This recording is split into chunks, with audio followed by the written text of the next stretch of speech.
Possibilities जो है ना वो हर जगह होती है, बट अपने बिलीफ को तुम कैसे रखते हो वो ज़्यादा मैटर करता है। तो वीडियो पूरी देखना, समझ में आ जाएगा। Welcome to day 52। तो सुबह की शुरुआत अभी ऐसी है कि पानी डाल के हो रही है, जहाँ पे थोड़ा कंस्ट्रक्शन टाइप का हुआ, मतलब तोड़ फोड़ हुआ, उसके बाद सीमेंट जो लगा ना उसमें पानी डालने आया हूँ। उसके बाद शुरू करते हैं हमारा दिन। और सबसे पहले टास्क सबको तो मालूम ही है क्या रहता है, एंड आई होप कि आपने डे 51 की वीडियो देखी है, और अगर नहीं देखी है तो आप प्लीज़ चेक करो प्लेलिस्ट 60 डेज चैलेंज की जो मेरे चैनल में है, और सारे वीडियोस देख लेना। तो ये मैं ख़त्म करता हूँ, उसके बाद स्टार्ट करते हैं हमारे रीडिंग के साथ।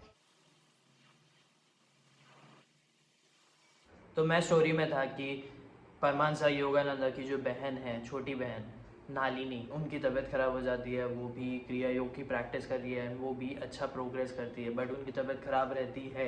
एंड जो उनके हस्बैंड रहते हैं वो बहुत सारे डॉक्टर्स के साथ कंसल्ट करते हैं, बट फिर भी कोई कुछ नहीं कर पाता है। एंड उस टाइम पे परमहंस योगानंदा जापान में रहते हैं। अब जापान से जब वो वापस आते हैं ना, उसके बाद वो उनकी बहन की हालत देखते हैं तो वो काफ़ी ज़्यादा डेंजरस रहती है, क्योंकि वो कोमा में रहती है एंड कोई डॉक्टर कुछ नहीं कर पाता है, और वो बोलते हैं कि ये ज़्यादा दिन नहीं जी पाएगी। उसके बाद ना परमहंस योगानंदा जाते हैं अपने गुरु के पास, श्री युक्तेश्वर गिरी। बोलते हैं कि तुम्हारी बहन ठीक हो जाएगी 1 महीने के अंदर।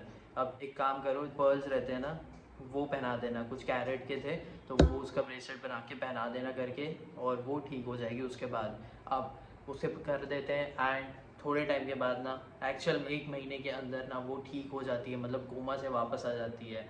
तो ये एक मिरेकल बोले या फिर लाहिरी मासा का एस्ट्रोलॉजी, पता नहीं क्या है। बाकी जब परमानसा योगानंदा श्री युक्तेश्वर गिरी से पूछते हैं कि क्या ये एक एस्ट्रोलॉजी टाइप की चीज़ है जो आपने बताई है, या फिर क्या है ये, क्योंकि आपको डेट नहीं पता है, टाइमिंग नहीं पता है, एंड एस्ट्रोलॉजी में ऐसा कैसे होता है करके। तो वो बताते हैं कि एस्ट्रोलॉजी में और भी बहुत डीप चीज़ें भी हैं जो टाइम कैलेंडर से भी आगे है और बहुत ज़्यादा वास्ट है। तो उसके बाद वो ठीक हो जाती हैं, एंड उसके बाद जब परमानसा योगानंदा वापस जाते रहते हैं तब उनके हस्बैंड, नालिनी के हस्बैंड जो है वो बहुत ज़्यादा थैंकफुल रहते हैं परमानसा योगानंदा को और श्री युक्तेश्वर गिरी को, क्योंकि हर डॉक्टर जो है वो मना कर देता है कि कुछ नहीं कर सकते हम। अब ये तो हो गई बात उनकी बहन की कि वो डेथ से वापस आई। अब स्टार्ट होता है क्रिया योग कि क्या है क्रिया योग। तो वो बताते हैं कि क्रिया योग जो है ना वो एक टेक्निक है, योगिक टेक्निक है। इसके वजह से सेल्फ रियलाइजेशंस होते हैं, एंड बहुत सारे योगी स्वामी को ये आता था।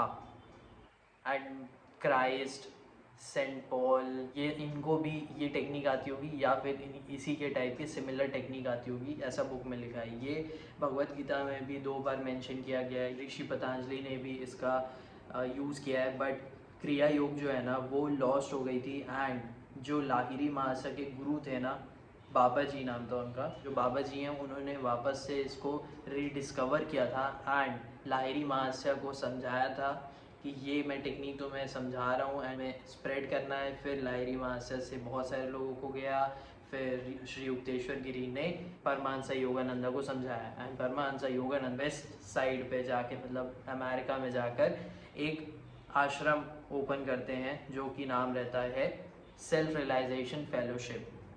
बहुत सारी चीज़ें समझाई हैं जो क्रिया योग से रिलेटेड, कि ब्रीदिंग टेक्निक होती है, ब्रीदिंग से ही समझ में आता है।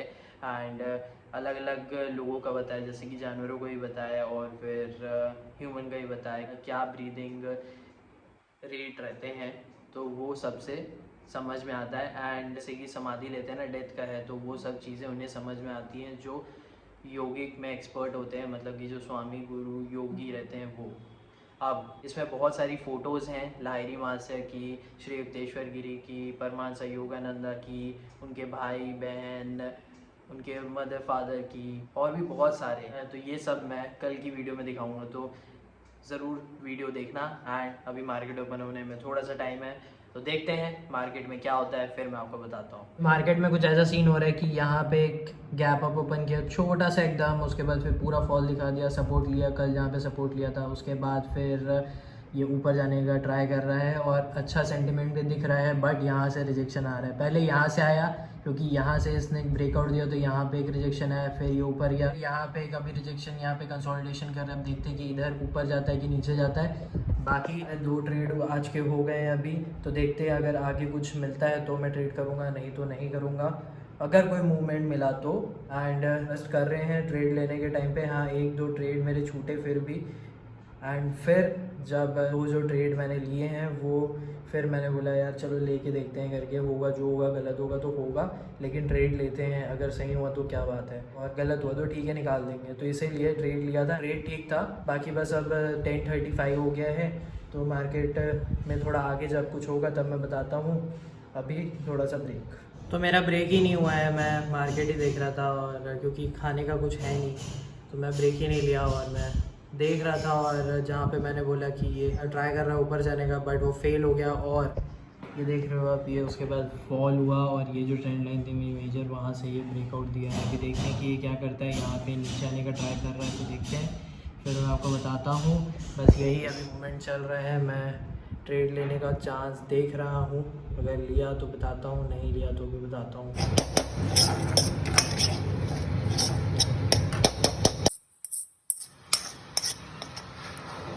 अभी 3:40 हो रहा है, मैं तो सो गया था खाना खा के। जैसे आपने देखा, खाना बनाए थे आज, पनीर की सब्ज़ी था। मार्केट जो है वो एक जगह से वापस रिजेक्ट होके नीचे आ गया। तो मैं आपको दिखाता हूँ, 2 जगह ट्रेड हो गया था, तो आज का ट्रेड हो गए थे, लेकिन फिर भी मस्त अच्छा मूव था, काफ़ी अच्छा मूव मिला था। तो मैं आपको दिखाता हूँ, लेकिन वो दोनों जगह पे ही हमने ट्रेड नहीं लिया। कल ट्राई करेंगे ट्रेड लेने का, कल में भी मिल सकता है ट्रेड।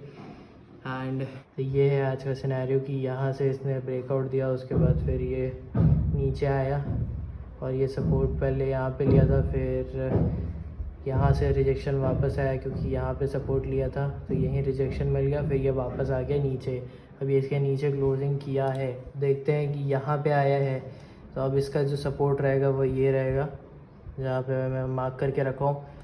बाकी थोड़ा काम करेंगे, एडिट करते हैं आधा ब्लॉग, और कुछ वीडियोस है वो देखते हैं। 5-5:30 बजे वॉक और एक्सरसाइज करेंगे, तब मिलता है। लगता है आज कुछ ज़्यादा ही आराम हो रहा है, क्योंकि मैं फिर से थोड़ा सा लेट गया था आँख बंद करके। तो अभी स्टार्ट करते हैं हमारे वर्कआउट के साथ और वॉक के साथ। 5:15 हो रहा है। फिर आपको बताता हूँ कि क्या ऑडियो बुक मैंने सुनी है और क्या समझने को मुझे मिला है। मैं जो बुक सुन रहा था उसका नाम है द आर्ट ऑफ पॉसिबिलिटी।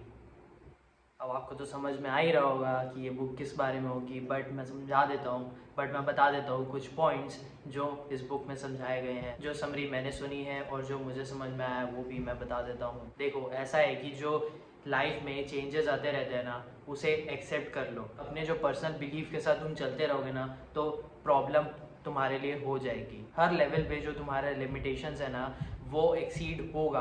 तुम्हें अपने लिमिटेशन, जो तुम्हारी लिमिट है, उसे क्रॉस करना पड़ेगा, तभी तुम आगे बढ़ पाओगे।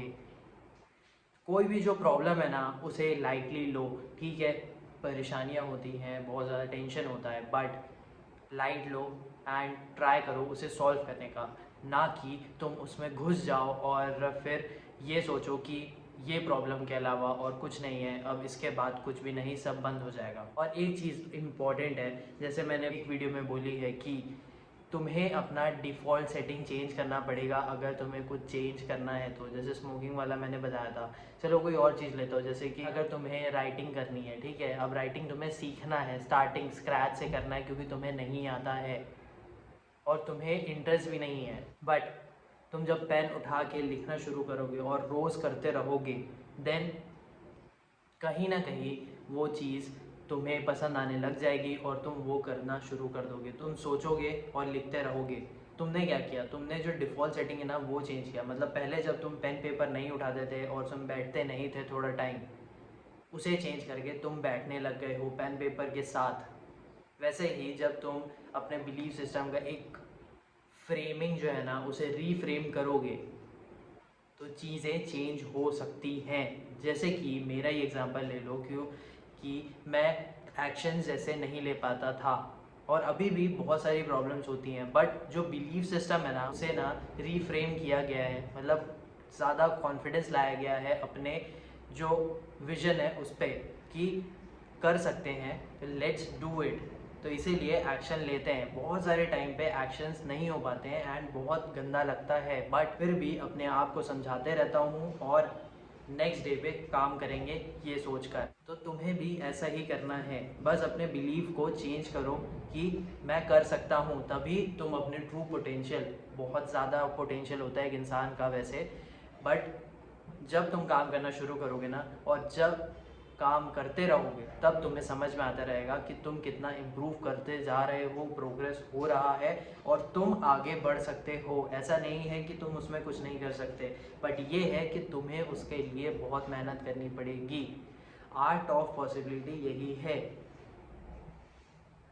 कि तुम कर सकते हो, बट ये है कि बिलीफ सिस्टम तुम्हें थोड़ा रिफ्रेम करना पड़ेगा। अगर तुम फिक्स्ड माइंडसेट अगर रखे हो तो उसे चेंज करना पड़ेगा ग्रोथ माइंडसेट के साथ, कि लर्न करते रहना है, चेंजेस आएंगे तो उसे एक्सेप्ट करना है और जो प्रॉब्लम रहेगी उसे इतना भी हावी नहीं होने देना है कि मैं गिव अप कर दूँ। आई होप आपको समझ में आ रहा होगा एंड यही है द आर्ट ऑफ पॉसिबिलिटी। अब स्टार्ट करता हूँ मैं अपने वर्कआउट के साथ। शोल्डर का एक्सरसाइज है एंड उसके बाद पूजा करेंगे, फिर बात करेंगे आपसे कि क्या क्या टास्क मेरे बचे हुए हैं। एंड आई होप कि आपको समझ में आया होगा द आर्ट ऑफ पॉसिबिलिटी। अगर रीफ्रेम करोगे तो तुम चेंज हो सकते हो, तुम अपना काम अच्छे से कर सकते हो। तो मेरे सारे टास्क कंप्लीट हो गए हैं और कुछ भी नहीं बचा है अब करने को। बस ये है कि आपको बताना था कि जो पॉसिबिलिटी है वो होती है, बट ना बहुत सारी चीज़ें आ जाती हैं जिसके वजह से हम ये पॉसिबिलिटी को पॉजिटिवली नहीं देख पाते हैं। जैसे कि मैं अपना नज़रिया बता रहा हूँ, जो प्रॉब्लम आती है ट्रेडिंग में क्या होता है कि जब हम ट्रेड लेने वाले रहते हैं ना, तो पॉसिबिलिटी का गेम है, ठीक है, कि ये हो सकता है, ये हो सकता है। देन उसमें क्या होता है कि अगर तुम नेगेटिव पॉसिबिलिटी में चले गए कि अरे यार ये तो जाएगा ही नीचे, अरे यार ये तो ऐसा हो जाएगा, या फिर क्या पता है कुछ और हो जाएगा, लेने से पहले बता रहा हूँ मैं, तो क्या होगा ना, तुम ट्रेड सच में गलत लोगे। ये होता है, मैं ऑब्जर्व इस चीज़ को कर रहा हूँ। मैं कल की वीडियो में बोल रहा हूँ कि जब अपन एजम्पशंस करते रहते हैं, जब अपन ट्रेड नहीं लेते हैं, तो भाई क्या सही होता है यार। एंड जब हम ट्रेड ले लेते हैं, मतलब कि वो जगह पे लेते हैं जहाँ पे अरे यार ये ऐसा हो सकता है क्या, फिर ले लेते हैं और सोचते सोचते ले लेते हैं, देन वो सही में गलत हो जाता है। तो ये प्रॉब्लम्स होती हैं और ये बड़ी मिस्टेक हो जाती है। तो यही चीज़ है साइकोलॉजी का एक बड़ा इम्पैक्ट। तो पॉसिबिलिटीज़ होती हैं अच्छी, लेकिन पॉजिटिवली अगर देखोगे, उसको रीफ्रेम करोगे, तब बहुत अच्छी होगी। तो वही चल रहा है एंड ट्रेडिंग से मैं भी थोड़ा सा अपना बड़ा प्रॉब्लम रहता है, क्योंकि साइकोलॉजी से ही बड़ी प्रॉब्लम है। तो वही ठीक करना चल रहा है, और अगर मैं आगे कहीं सोचते रहूँगा ना कि यार ये कब ठीक होगा, कब ठीक होगा करके, तो फिर बड़ी प्रॉब्लम होगी। इसीलिए ना प्रेजेंट में ही जो जो जैसा चल रहा है ना, वैसे ही मैं ठीक रखता हूँ। मतलब कि अगर आता है ना ख्याल दिमाग में कि आगे क्या होगा करके, अगर ये ऐसे ही चला तो, या फिर नहीं हो पाया तो मैं उसको हटा ही देता हूँ कि अभी जैसा है तो ठीक है करके, कल क्या कल देखेंगे। तो पॉसिबिलिटी है, काम करते रहो, आगे का मत देखो, अभी का देखो, बस यही है। बाकी सेल्फ डिसिप्लिन तो है ही। डे 51 की वीडियो आप देख लेना, उसमें मैंने बताया सेल्फ डिसिप्लिन बहुत इंपॉर्टेंट चीज़ है। और डे 52 के सारे टास्क जैसे मैंने बताए हैं आपको कंप्लीट हो गए हैं। तो हम इस वीडियो को ख़त्म करेंगे, आपसे मिलेंगे डे 53 को। एंड आई होप कि आपने 60 डेज़ चैलेंज की वीडियो चेक की है। अगर चेक नहीं की है तो आप प्लीज़ चेक कर लेना और वीडियोस देख लेना। और मैं चाह रहा हूँ कि आप वीडियोस को देखो, मुझे सुनो, एंड अगर आपको अच्छा लगे तो वीडियो को लाइक करना और चैनल के साथ कनेक्ट रहना। Thank you for watching.